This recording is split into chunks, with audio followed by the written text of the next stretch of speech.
covered the Pentagon when you were there. Yeah, right. And I remember. we knew not to, you don't walk into the tank, and the classified areas are off limits. We obviously were always trying to get the story from different elements, and there was a freedom, but everybody had badges with them. At the White House, I never walked into the Oval Office or the Situation Room.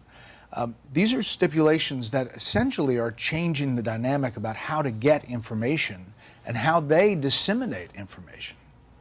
Yeah, I mean, it doesn't seem like the whole story is being told to our viewers here. What they're really doing, they want to spoon feed information to the journalists, and that will be their story. That's not journalism.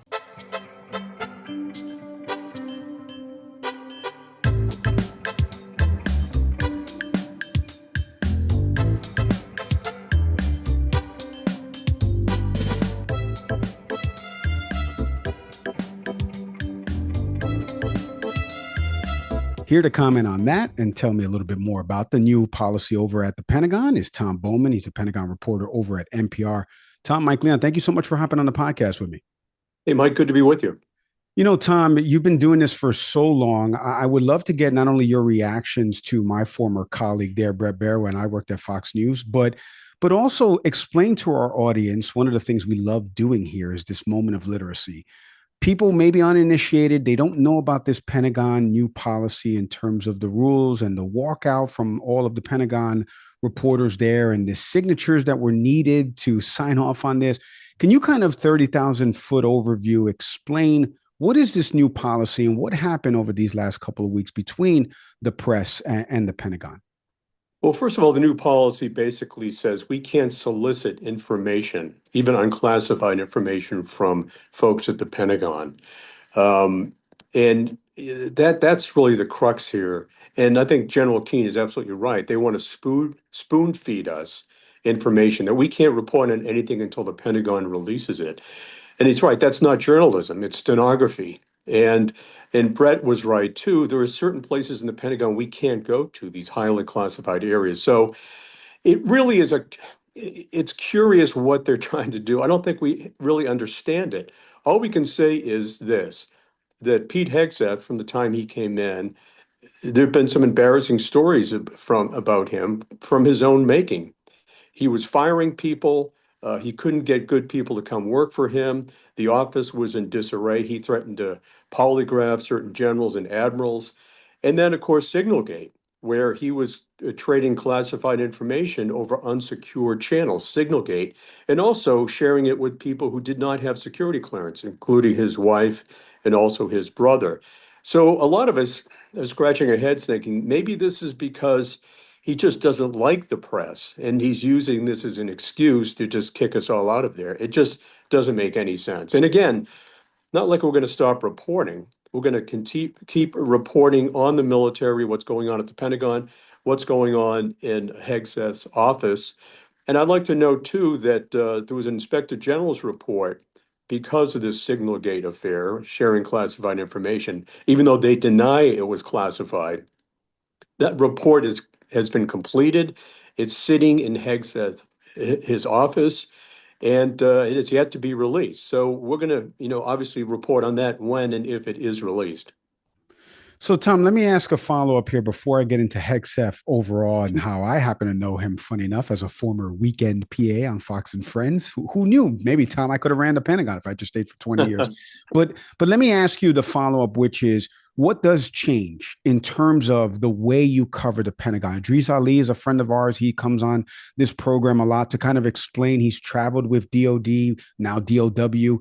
But what changes for you guys in terms of covering the military, and why is it so crucial for people out there to understand why the press needs to cover what our military does? Well, first of all, the Pentagon, the Pentagon spends more than any other government agencies. It's roughly $1 trillion budget. So the American people should know what's being done with their tax dollars, what's being done in their name. If you look at what's going on with the attacks on the supposed drug boats off the Venezuela coast, and also what are their sons and daughters doing, going into harm's way. Tell me why that is happening. So those are the three big reasons, I think, that reporters have to cover the Pentagon. And years ago, before the Iraq War, there was this general we were talking with. He served in Vietnam. And he basically said, every time I went anywhere in Vietnam, I would bring press with me. Because again, the American people have a right to know what their sons are doing in their name. And I never forgot that. And I think that's really important. You know, I really don't like to talk about the press. I'd rather just do my job as a reporter covering the Pentagon. But you know, you look at what the founders wanted. The founders wanted a free and open press. That's why the Bill of Rights enshrines the press because they realize it's important to have watchdogs keeping an eye on government. And again, it's an annoyance what's being done to us at the Pentagon, but we're still going to keep telling the story.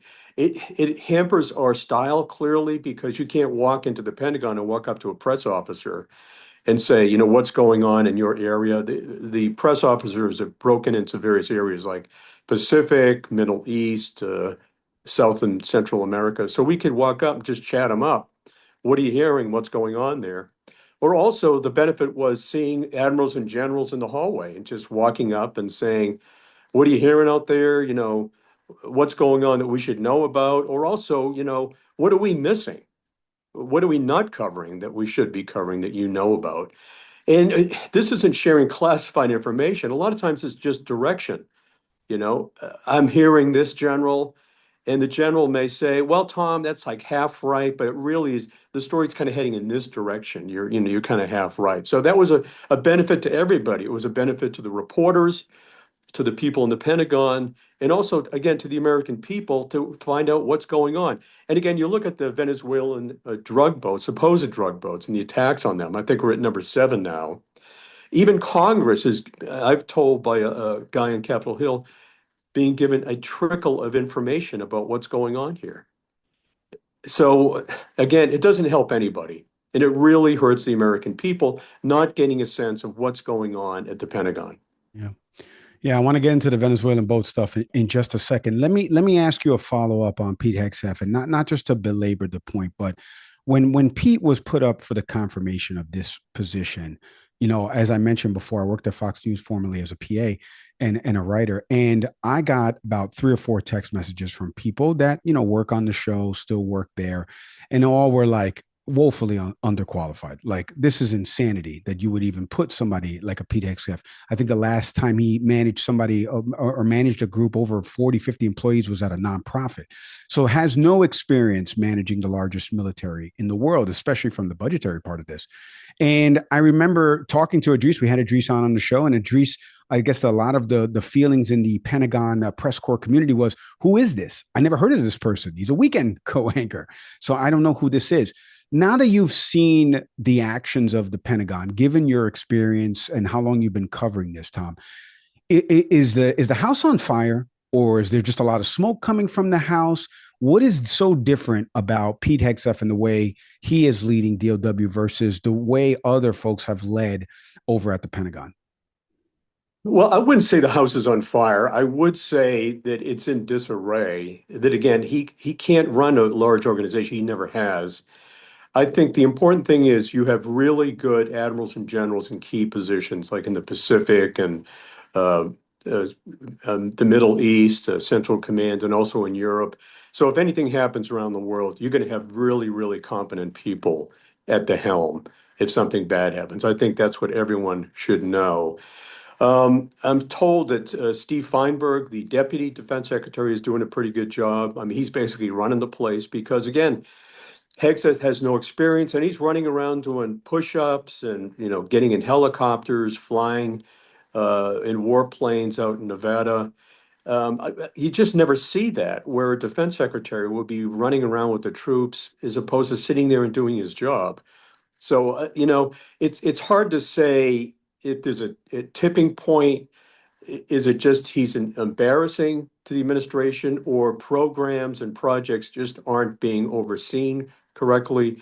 But at this point, we just don't know. And again, if you were sitting here right now, I would say the exact same thing to him. He has less experience, Mike, than any Secretary of Defense, or any Secretary of War going back to George Washington. Look at the bios. I've read every single one. He has less experience by far than anybody in American history. This episode of Can We Please Talk is presented by our friends over at Fresh Roasted Coffee.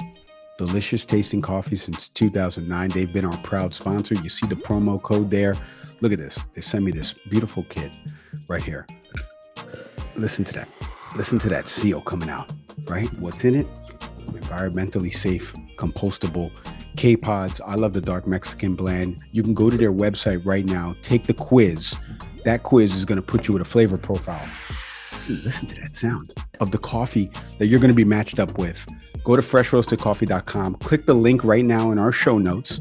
You can see it right there. Click that link. It's going to take you to the site. When you get to checkout, use our promo code, Can We Please Get 20? All one word, Can We Please Get 20, 20. You're going to get 20% off your first purchase. Head to freshroastedcoffee.com, our official sponsor of the Can We Please Talk podcast. Tom, it's one of the reasons why I reached out to you, because given how long you've been covering the Pentagon and how long you've been involved with this, I know that this stuff is important. And this is why Nick and I started the show, to kind of educate the public about why this stuff matters. So let me pivot into something you mentioned about the Venezuelan boats and these recent strikes across these Venezuelan boats, because there was a discussion on CNN Newsnight about this, and the discussion between Chuck Rocha, the Democratic strategist, and Scott Jennings, who formerly worked for Mitch McConnell. It almost wandered into this conversation of like, you're defending drug dealers. And it's like, I'm not defending drug dealers. I'm defending people not being innocently killed. And you mentioned before about the trickle of information from the Pentagon to Congress. I want to read you something Senator Rand Paul said about these strikes. He says, this goes against all our tradition in the U.S. When you kill someone, you should know, if you're not at war, not in a declared war, you really need to know someone's name at least. You have to accuse them of something. You have to present evidence. So all of these people have been blown up without us knowing their name, without any evidence of them committing a crime. Talk to me a little bit about, first off, explain what's happening with these boats and what the Pentagon, what information is coming out about these boats that they're targeting with these alleged narco terrorists. But also, this is not common, Tom. I mean, Senator Rand Paul is a Republican saying this stuff, and this goes against the very fabric of what we do.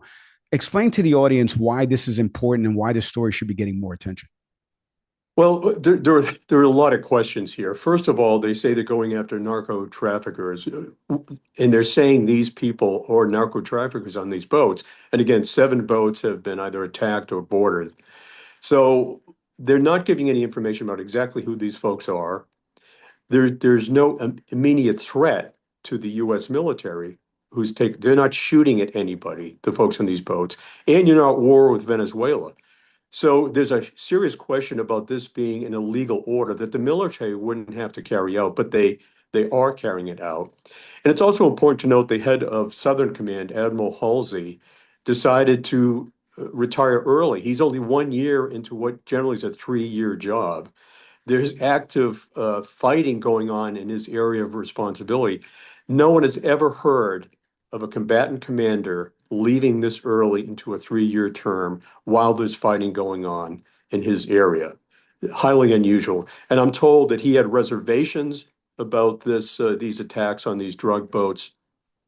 So that's why one of the reasons he left. And also, these boats are carrying cocaine. The administration said, President Trump said while he's running for office that he wants to go after fentanyl. Well, this is cocaine. This isn't fentanyl. The fentanyl goes through the Pacific routes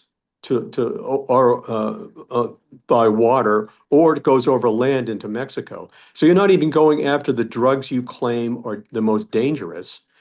And what they're saying is, well, these drugs are killing American citizens, so therefore we can attack these people. So it's not a direct attack on anybody. It's sort of a, somewhat of an attack on the American people by sending these drugs in. And I'd like to point out, too, that with the most recent attack, or one of the most recent attacks on this semi-submersible submarine, the president said this will save the lives of 25,000 Americans. What he didn't say, and when I learned over the weekend, we were the first to report on NPR, that this semi-submersible was on a heading toward Europe, not even the United States. And we're hearing more about that today. So again, a lot of questions. You have to think that this is more performative than anything else. Much like putting the National Guard on the streets just to look like you're doing something. And another curious thing about all of this, Mike, is the president announced that the CIA has gone into Venezuela. Now, the CIA has tried to overturn governments for 5 decades. So you look at Iran in the 1950s and, also, Cuba, of course, in the early 60s. You never announce that the CIA is going into a particular country to undermine the government. So what is that about? That makes no sense. I mean, it's almost laughable.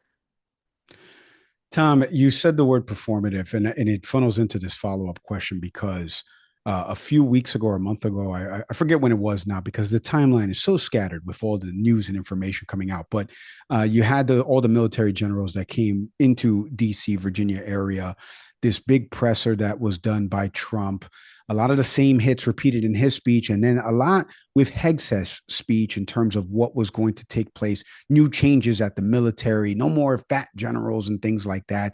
I would love for you to kind of dissect a little bit of what you're hearing from people post that speech, because we've seen some resignations. And you said earlier that there are people in key positions worldwide right now that will keep us safe, that they're doing the good job. But I'm curious now, as you hear of some more resignations or more people that left that speech saying, this is not for me anymore. What do you make of that? What do you make of the speech itself in terms of bringing all these troops or all these generals, excuse me, into the DC, Virginia area to kind of lecture them about what, Tom? Yeah, well, they're going to increase or beef up the physical fitness standards. He also talked about some grooming standards, as far as no more beards, or also, you have to be more physically fit. It's no longer the Department of Woke, it's the Department of War. So it was sort of a bizarre kind of pep talk, kind of lecture, kind of sticking it to admirals and generals. People keep, retired as a major, Pete Hegseth, so people call him an angry major. So I think people look at him, they're shaking their heads and saying, what the hell was this all about? We came from all over the world to sit here. That's something you could have just sent out in an email or some sort of a message to the troops. I'm also told that General Dan Kane, the chairman of the Joint Chiefs of Staff, before the cameras started rolling at Quantico, he told all the assembled generals and admirals, treat this like the State of the Union. And if you recall the State of the Union, the Joint Chiefs just sit there, stoic, no expression, no high fives, no clapping, no joking or laughing. General Kane wanted it to be treated just like that. I'm told he also told both Secretary Hegseth and the president this has to be like the State of the Union.